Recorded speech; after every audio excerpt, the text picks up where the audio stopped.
everybody! It's me, Carmine DeStefano, the Bookman. Do you remember Dragon Warrior? Ever since 1986, before Final Fantasy and all these other long-running RPG series, there was Dragon Warrior, which became Dragon Quest. After, of course, Square Enix bought it, or Enix became Square Enix, or whatever. And at first it was a very serious RPG that was based in fantasy lore.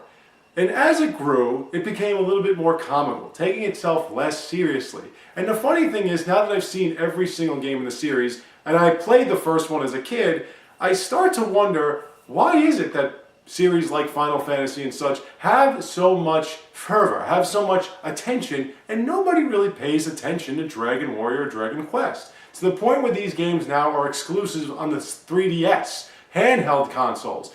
It's got so many fun features and really was far-thinking and forward-thinking for its time.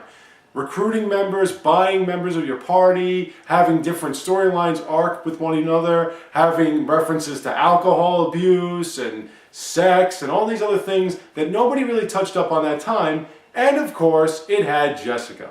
Oh, Jessica. How can you not love Jessica? Yummy.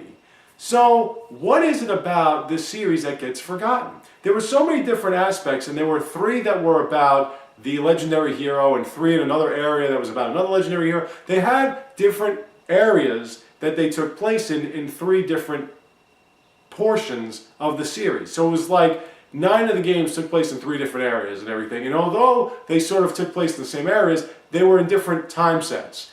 But whatever the case, they were very interesting games, and they had a lot of color and a lot of personality to them. And as I've said, they were very, very funny after a while and had excellent characters with nice storylines that made sense, and villains that had real concepts as opposed to just destroy everything, although they did kind of just want to destroy everything.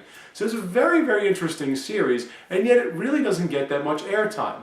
At this point, they even had an MMORPG with the same kind of color and the same kind of character, and nobody really pays attention to it. And seeing as how so many lesser games get so much publicity, it's hard to imagine why Dragon Warrior and Dragon Quest doesn't get known at all about anything.